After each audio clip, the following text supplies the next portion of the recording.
Bueno, saludos. Él es el doctor Cisneros, sí es médico. Y ustedes dirán, bueno, pero van a hablar de salud, sí, de la salud de un pueblo, de la salud de nosotros. Lo digo porque yo pienso, me corregirá el doctor Cisneros, que para analizar bien e investigar bien y tratar de buscarle salud a un enfermo, y en este caso a una sociedad, es conocer cuáles son sus hábitos, cuáles son sus ganancias, sus pérdidas, no las económicas, sino en la vida, para saber si está estresado o no, si eso se produce por un estrés o por qué cosa, analizar qué ha perdido y qué ha ganado y todas esas cosas. Es por eso que lo tengo aquí, para que nos diga, porque hay una frase que creo que es la única frase por la cual va a salir Diosdado Cabello en la historia negra del país, sin ser acusado de lo que realmente es un dictador, un narcotraficante, un delincuente, eso no lo digo yo, lo dice la justicia norteamericana, entre otras. Es aquella frase de Chávez los tiene locos, ¿sí? Chávez nos enfermó y Maduro agravó esa enfermedad. Quisiera preguntarle al doctor Cisneros, conocedor también de la política venezolana, conocedor de la política mundial, ¿por qué Chávez nos tiene locos? ¿Qué hemos ganado y qué hemos perdido con esta llamada revolución bolivariana? Bienvenido, lo escuchamos.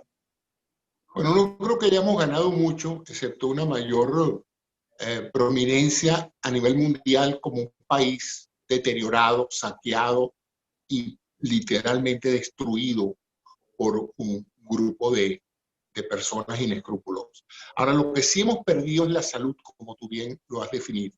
Y la salud de un pueblo, como la salud de un individuo, es por definición un estado de bienestar biológico, psicológico y social.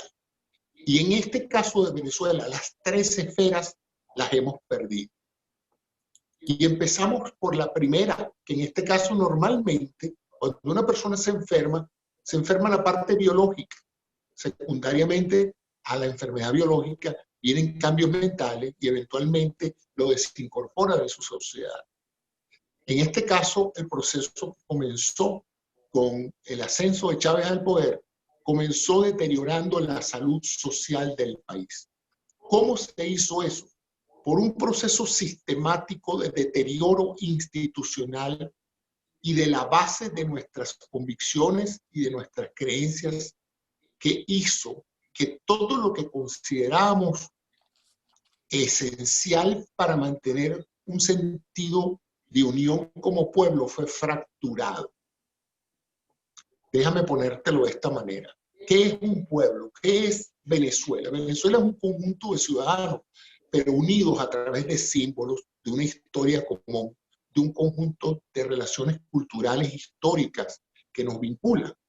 Todos aquellos que han vivido o han compartido ese marco de creencias, pues se consideran y son venezolanos. Lo mismo, llega un extranjero a Venezuela, adopta nuestras creencias, nuestro amor por el país, nuestros símbolos, adora nuestra bandera, adora nuestros signos, cree en nuestras instituciones, pasa a ser venezolano. ¿Qué hizo este régimen? En su afán de controlar el poder político y económico de una nación rica, se dedicó a destruir nuestras estructuras de pueblo común. ¿Qué hizo? Cambiar los símbolos, cambió nuestra bandera. Bueno, han cambiado prácticamente todo, empezando por transformar en un símbolo histórico como es el bolivarianismo en un símbolo político. Secuestraron primariamente ese hilo sutil que nos ata a la historia de los libertadores y de la herencia de Bolívar. Pero eso no es nada nuevo, eso que está diciendo usted en ese caso no es nada nuevo.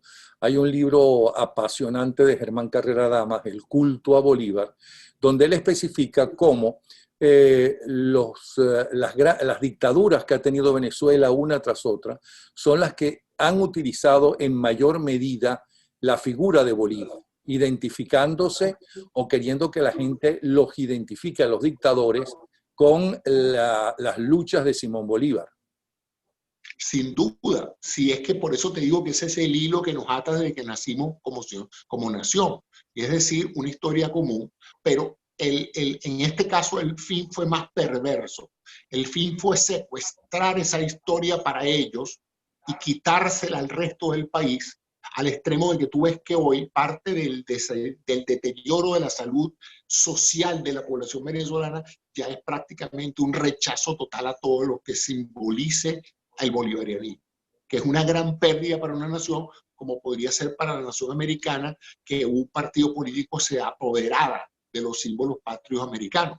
Y un gran fracaso también de la narcorrevolución, que no logró que el pueblo se identificara con ellos y, por lo tanto, con el Simón Bolívar que ellos quisieron vender.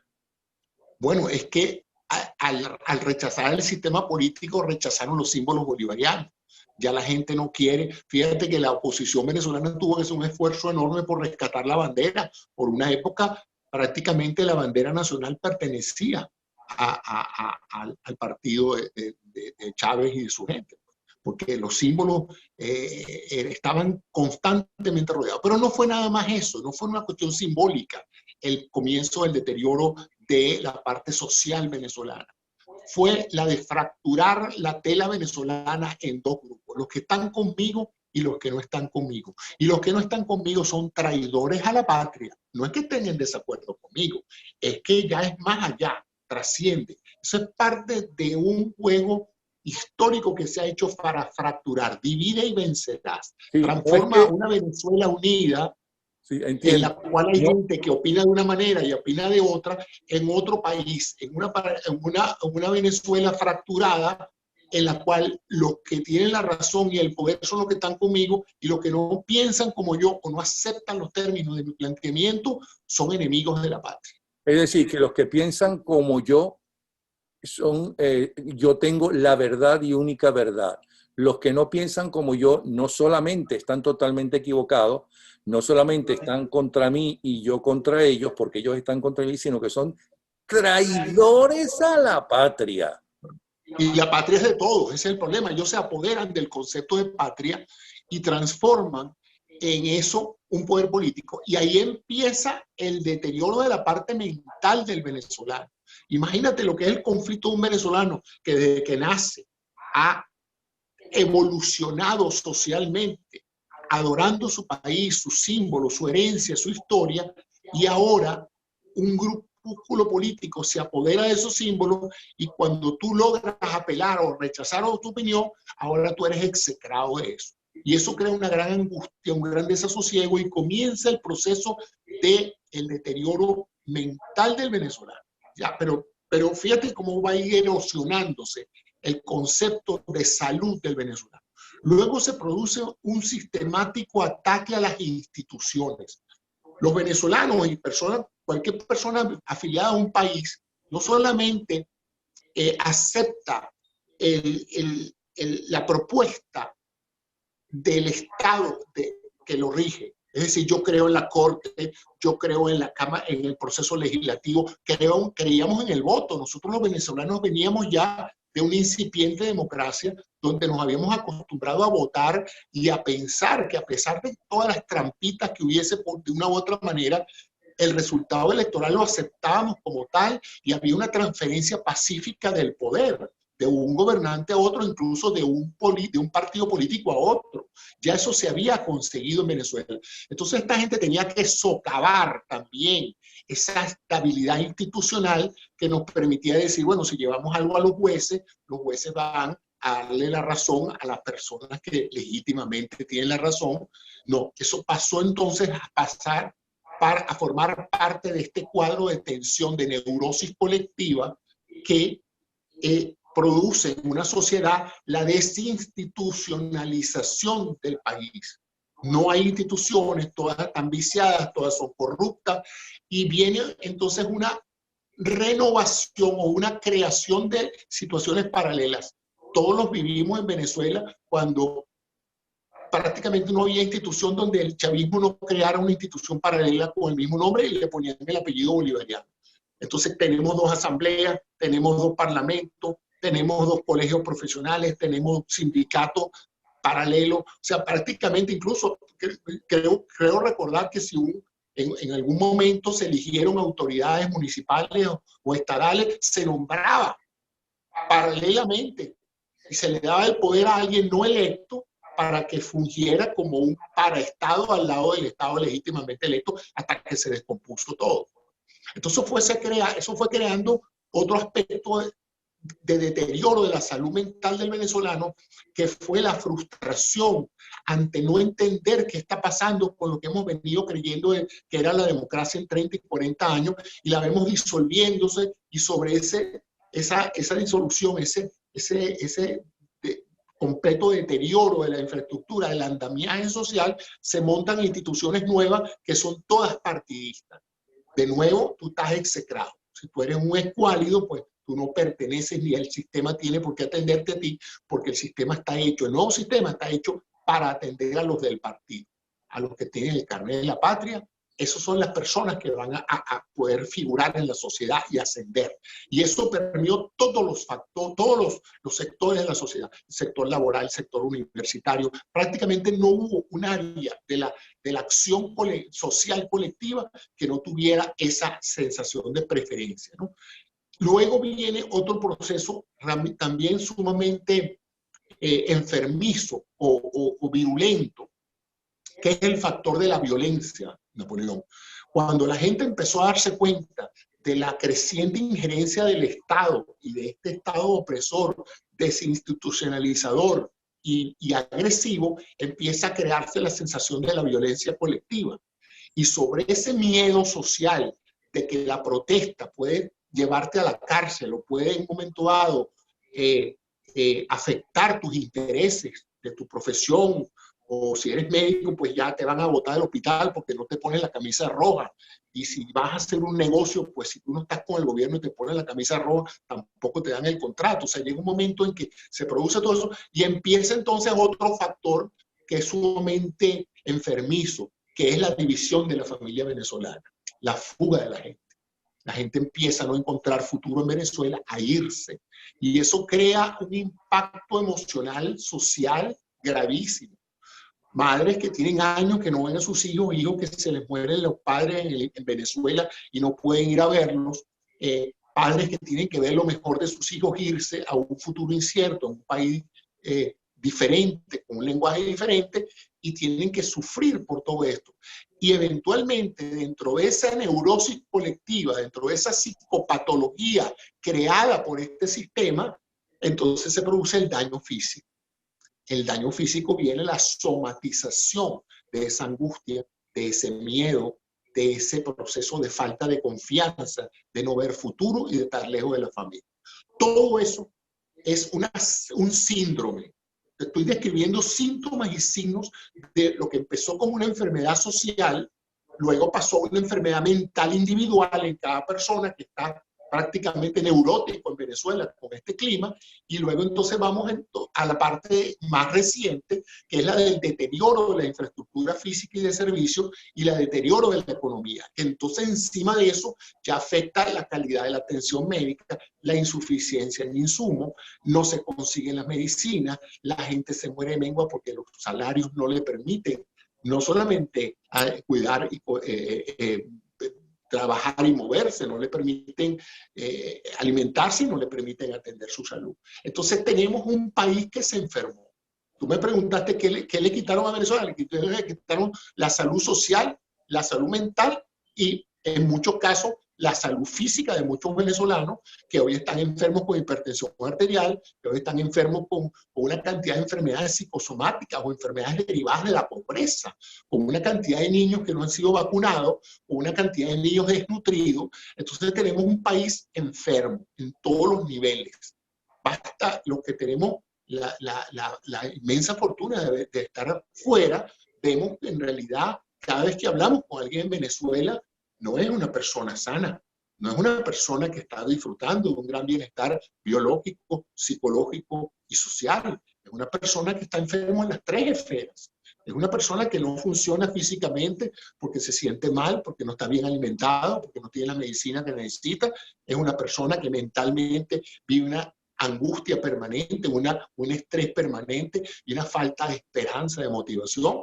Y desde el punto de vista social, una ciudad o un país agresivo, un país que está dividido y que encima de esto antes se había dividido en dos grupos, los que estaban con el gobierno y los que estaban en la oposición.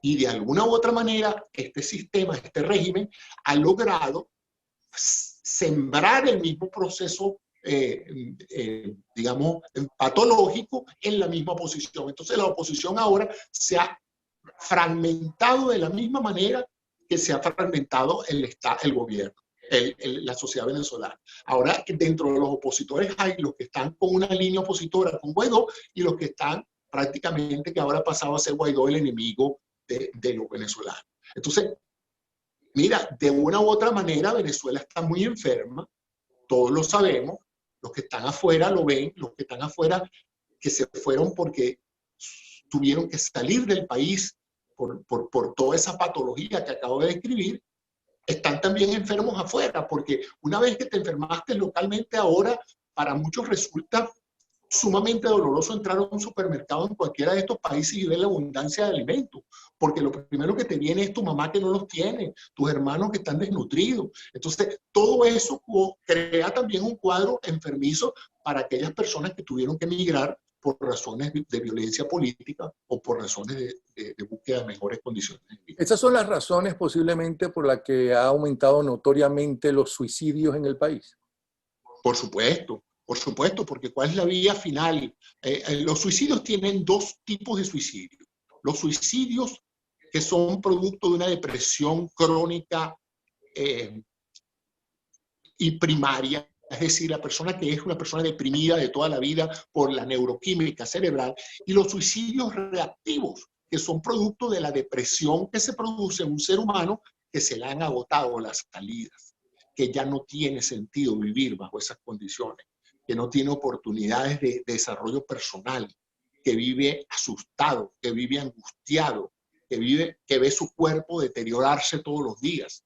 Y entonces llega un momento en que esa persona emocionalmente decide quitarse la vida porque ya la vida no tiene propósito, no tiene sentido seguir sufriendo eso. Y entonces no lo confunda con el que se suicida por la depresión primaria. El que se suicida por la depresión primaria se puede suicidar siendo el millonario más grande del mundo, por otras razones de enfermedad mental.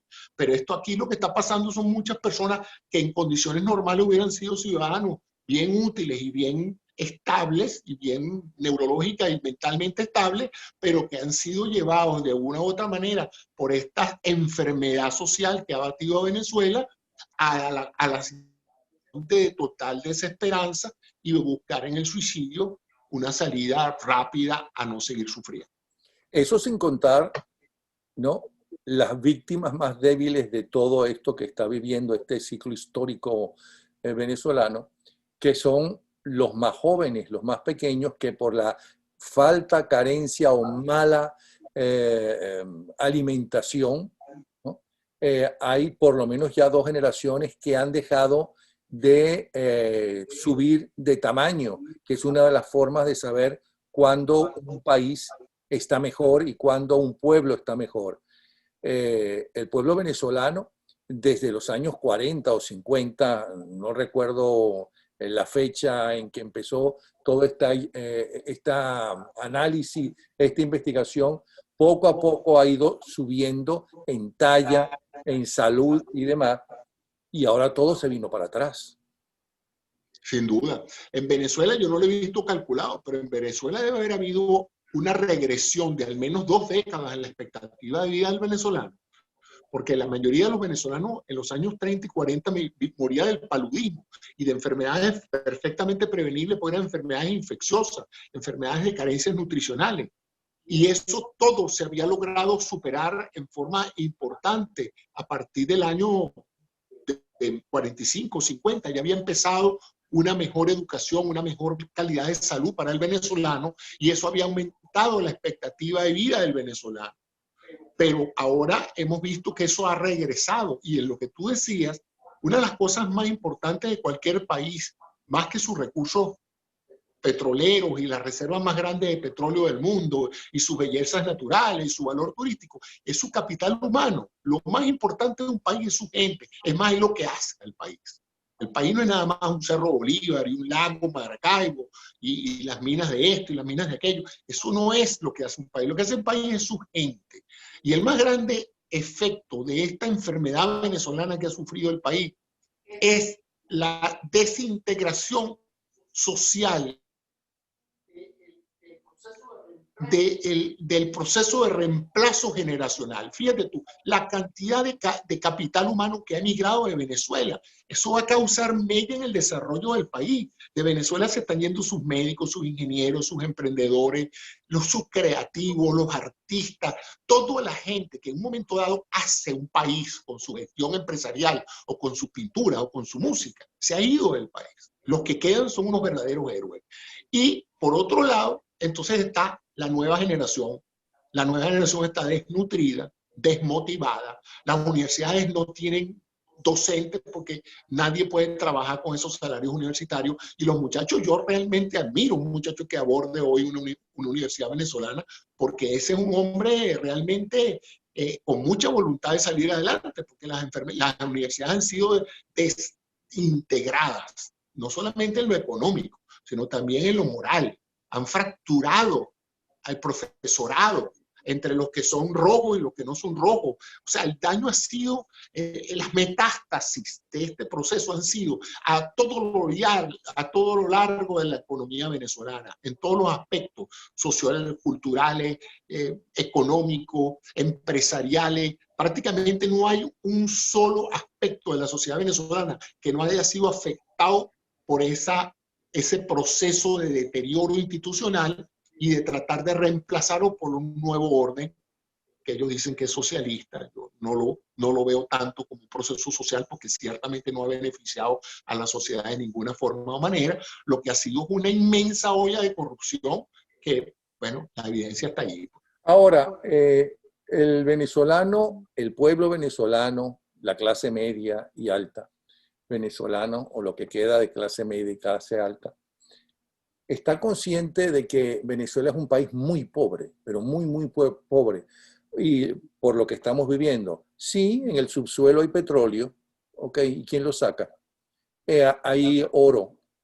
¿A favor de quién está ese oro? Es decir, sin un pueblo trabajador, aunque no tenga recursos naturales, ¿no?, puede enriquecerse y puede convertirse en una potencia como por ejemplo Japón, que no tiene materias primas en absoluto y es el trabajo de su gente. O por ejemplo China, donde la gente se moría de hambre en las calles y todas las mañanas antes de en los camiones del aseo urbano en las grandes ciudades, ¿no?, venía el camión que se llevaba a los muertos que durante la noche habían muerto en la calle de frío y de hambre.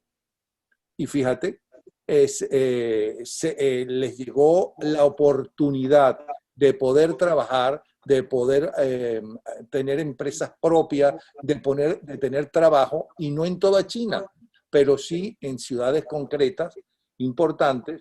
Bueno, la gente vive mucho mejor. Mira, yo soy un hombre optimista. Yo, con todo lo dantesco del cuadro que acabo de describir del paciente enfermo que se llama Venezuela, de la paciente enferma que se llama Venezuela, en todos esos aspectos que describí antes, yo soy optimista porque, por otro lado, todos los que hemos pasado por la medicina sabemos que los pacientes a veces dan grandes sorpresas. Yo creo que todo colega que me está oyendo sabe las veces que uno ha entrado a una terapia intensiva y ha visto un paciente grave, gravísimo, que uno dice, este señor no llega mañana. Y gracias a las acciones concretas de los médicos que manejan ese paciente en forma intensiva, en 3 a 4 semanas ese paciente está saliendo caminando del hospital. O sea que siempre en el ser humano hay una inmensa reserva de voluntad y de creatividad. Bueno, yo todavía hace 2 días estaba hablando con una gran amiga que hace 20 años en el Hospital Militar de Caracas le daban 3 meses de vida máximo. Hace 20 años. ¿Ok? hoy no tiene nada de cáncer y desde hace tiempo. Claro, ella tiene una personalidad muy fuerte, ¿ok? Unas creencias muy fuertes que dicen que la fe mueve montaña. Yo creo que es aquí. Esto mueve montaña. Sí, sí. Y por otro lado, le empezó a dar Alzheimer. Alzheimer que dice que no se cura. Bueno, ella estaba a principios de Alzheimer y hoy no tiene Alzheimer. Por eso te digo, yo sí creo que esta paciente que se llama Venezuela puede salir adelante, pero necesitamos terapistas intensivos, necesitamos hombres líderes y el esfuerzo conjunto de toda la sociedad para rehacer este proceso. Ahora, como todos los cuadros de enfermedades infecciosas y de cuerpos extraños, hay que extraer los cuerpos extraños. Ningún paciente se va a mejorar si el proyectil o el cuerpo extraño persiste en su humanidad. Eso hay que extraerlo, drenar ese pus, sacar, limpiar la herida para empezar el tratamiento antibiótico y poder entonces lograr la recuperación del paciente. Pero ¿cómo se curan los odios que están muy bien ganados por esta cuerda de delincuentes, ¿no? ¿Cómo se cura eso? ¿Cómo se cura algo que tenemos ancestral, que es la necesidad de un caudillo narcisista del cual esperamos todo, ¿no? Que solucione nuestros problemas? ¿Cómo curar eso? Mira, eso se cura con esperanza y con resultados. Con esperanza y confianza en un liderazgo nuevo que logre estimular y motivar a las personas a salir adelante a través del trabajo creativo.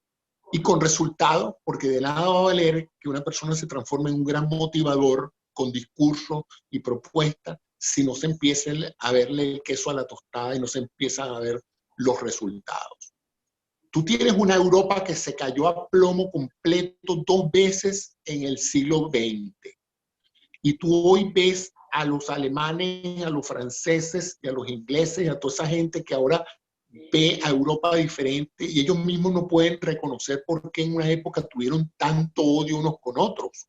Y hoy los alemanes y los franceses, los alemanes y que los franceses. generaron dos Y guerras sin mundiales, embargo, porque las dos hoy están hay generadas gente por que ellos. defiende el europanismo. Entonces, lo que sí creo es, ¿por qué? Porque le han visto resultados al hecho de que cuando se acaba ese militarismo, se acaba esa concepción heroica de un caudillo, de un mecenas, de una persona que es el gran salvador de la patria. Cuando se acaba ese concepto y se hace que sean los ciudadanos a través de un proceso de descentralización del poder que permita que cada uno. Una vez me preguntó alguien cómo funcionaba Estados Unidos, cómo era que el presidente de Estados Unidos podía manejar todo un país de 200 y pico millones de habitantes. Y a mí se me ocurrió decirle algo, bueno, porque no lo maneja, porque este país está manejado por alcaldía. Este país es una inmensa cantidad de alcaldías donde cada alcaldía pone sus reglas, escoge su alcalde, escoge su sheriff, escogen sus jueces, escogen su microsistema para vivir como ellos quieren vivir en esa municipalidad. Hay un gobierno federal que se encarga de la defensa del país, de políticas macroeconómicas, pero el bienestar diario del ciudadano depende de sus legisladores y sus autoridades municipales. Y eso ya se estaba logrando en Venezuela. En Venezuela es un proceso de descentralización del Estado, donde municipios como Chacao empezaron a tener una gran calidad de vida. ¿Por qué? Porque la gente cogió el alcalde y el alcalde se dejó de hacer política y se dedicó a hacer acera, a hacer hospitales de la comunidad, a estimular la mejoría de la calidad de vida de su municipio. Ya eso se había logrado. Y Y la ahora hemos competencia, retrocedido política y económicamente como 5 décadas. y en ese caso la competencia, en muchos de los casos de esa época, no era quién insultaba más al otro en la competencia, sino quién hacía más obras para los ciudadanos, como sucedió en Maracaibo en una época, que se convirtió en lo que era antes Caracas, ¿no? Que empezó a crecer y a modernizarse. Ok, ¿y cómo nos quitamos, ¿no?, la necesidad la necesidad, creo que congénita, de ser populista y de apoyar todo lo que sea populista?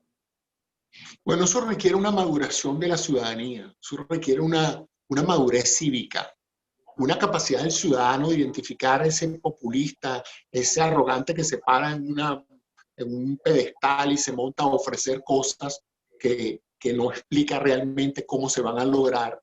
Y eso no es fácil porque el populismo es atractivo. Que te ofrezcan a ti, que te prometan satisfacer necesidades que tú tienes y que te den una alternativa fácil para hacerla, es sumamente atractivo.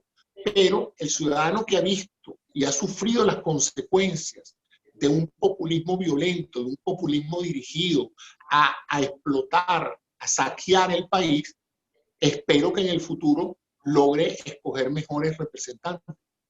Ahora hay una cosa que a mí sí me estimula. El ejemplo de otras sociedades y de la nuestra, naturalmente, en muchas cosas. Por ejemplo, Berlín quedó totalmente devastada, totalmente devastada. Y no hablemos de las ciudades de Japón con sus 2 bombas atómicas. Y miren lo que es hoy en día, y además quedó dividida Alemania. Y miren lo que hoy es Alemania y lo que hoy es Japón. Y no de ahora, desde hace décadas atrás. O sea que renacieron de sus cenizas, ¿no? Empezando por Alemania y Europa, por el préstamo que le dieron los norteamericanos en el llamado Plan Marshall, porque no fue un regalo, fue un préstamo, ¿ok? No fue un regalo, sino un préstamo, ¿no? Cosa que es lo mejor que habían podido hacer. Y además fueron los norteamericanos quienes dieron ese préstamo. No fueron ni los rusos, ¿no? Ni los chinos, que estaban bien mal, ¿no? Y los rusos solamente utilizaban el dinero para la guerra. ¿Okay? Eso a mí me dice que nosotros, que conociendo otros países, tanto de nuestro continente como de otros, ¿no? Me doy cuenta que somos un gran pueblo, un pueblo muy creativo y un pueblo muy trabajador. Sí, definitivamente, por eso te digo, pero el pueblo necesita liderazgo y no un liderazgo mesiánico, liderazgo, como te dije, departamentalizado, liderazgo local que emerja y busque soluciones y al final la sumatoria de todos esos logros municipales que van a ser logros estadales, que van eventualmente a ser logros nacionales, va a construir un país. Yo tengo una profunda en medicina nosotros siempre tenemos la tendencia para evaluar algo de usar lo que se llama un control, es decir, un objeto o una persona sometida a una terapia parecida para compararla con la otra. Y nosotros tenemos yo por lo menos considero que Surcorea es un buen control para nosotros. Surcorea en los años 50 había salido de la guerra coreana y estaba totalmente destrozada. Venezuela en esa época estaba en la época de Pérez Jiménez y estaba progresando en su infraestructura con autopistas y obras de gran importancia para el desarrollo del país. Mira lo que es hoy Venezuela, 60 años después, y mira lo que es Surcorea. O sea, y ellos estaban muy por debajo de nosotros en términos de cultura y educación, porque por lo menos el pueblo japonés, tú pusiste el pueblo japonés era un pueblo muy industrializado. El Japón antes de la guerra era un país muy avanzado desde el punto de vista industrial y económico, tanto que decide hacerle la guerra a los Estados Unidos. Corea no. Corea era un pueblo completamente primitivo y totalmente rural. Ahí lo que había eran puros campesinos cultivando arroz. Y en cuestión de 50 años, Napoleón se ha transformado en una potencia económica tecnológica, ¿entiendes? Que bate récord no solamente de producción industrial, sino de manejo del COVID-19. Mira el excelente manejo que Surcorea ha hecho de esta pandemia. O sea, que eso nos da una idea de que sí se puede tomar un pueblo que está en muy malas condiciones de educación, de salud, que acaba de salir de una guerra fratricida con Corea del Norte, y que es posible que con un liderazgo efectivo y una adecuada inversión internacional, Corea sea lo que es hoy. O sea que yo no tengo razones para pensar que si nosotros tuviéramos un viraje completo de nuestra mentalidad venezolana, Venezuela en 30 o 40 años podría ser la Surcorea de Latinoamérica. No veo razones por qué no. Tenemos los recursos económicos, podríamos eventualmente tener el recurso humano, pero eso sí, tenemos que tener la voluntad de saber que de ahí solo vamos a salir trabajando y creativamente. Y es más, yo soy muy optimista porque el mundo está cambiando. Los perfiles tecnológicos de producción están cambiando muchísimo. Mira, yo ahorita estoy trabajando con un grupo venezolano porque vamos a hacer un congreso virtual. Y he tenido una inmensa satisfacción. Este año vamos a celebrar el 34º Congreso Nacional de Ecografía Médica, de Ultrasonido y Medicina. Organización que me digné en un momento dado fundar con otros colegas médicos. Y para mi asombro, han montado una plataforma tecnológica de primer orden. Y yo estaba hablando con los ingenieros venezolanos, esos que están ganando $2 la hora y que uno cree que en un momento dado están completamente limitados en sus cosas, están a la altura de cualquier grupo de informática y de telemedicina del planeta. O sea que yo me doy cuenta de que dentro de toda esta enfermedad sí hay todavía una semilla que en un suelo fértil puede crecer más rápido de lo que pensamos. Por último, ¿qué aprendimos de todo esto que nos está pasando? ¿Qué aprendimos de estar sufriendo todas estas enfermedades que estamos sufriendo como sociedad? Que no debemos obsesionarnos ni enamorarnos de un líder carismático, que tenemos que ver con quién se reúne, que tenemos que ver con quién se apoya para su gestión de gobierno y que tenemos que defender las instituciones. Que cuando él pretenda apoderarse del Poder Judicial, del Poder Legislativo, de las policías, de los institutos, de los centros de estudiantes, ojo con eso, porque ese es el comienzo del final. Es el balance de la gestión de poder lo que permite en un momento dado identificar a los autócratas de los verdaderos demócratas. ¿Y qué hacemos con el virus que nos afecta? Bueno, ahí necesitamos una terapia agresiva, una terapia que va a ser dura, va a ser grave, porque va a traer cambios sociales importantes en todo lo que se está planteando. Y vamos a necesitar terapistas intensivos para Venezuela. ¿Y con la pandemia, con los líderes de la pandemia bolivariana? Bueno, eso es parte de todo, Napoleón. Eso es parte de todo. Este virus ha llegado a Venezuela en un momento en que nunca había estado tan deteriorada la infraestructura de salud pública y tan limitada la infraestructura de salud No, yo no me refiero al coronavirus, yo me refiero a Maduro, a Diosdado Cabello, a los Rodríguez. Bueno, mira, esos son los tumores, esas son las metástasis que hay que extirpar. Estas son las metástasis que hay que extirpar. Necesitamos cirugía radical en ese campo. O sea, eso no sale con esteroides. Bueno, muchísimas gracias, doctor Cisneros, por esta explicación. Más claro no se puede hablar. Un abrazo, ¿sí? Gracias, Napoleón. Un saludo. Esa es.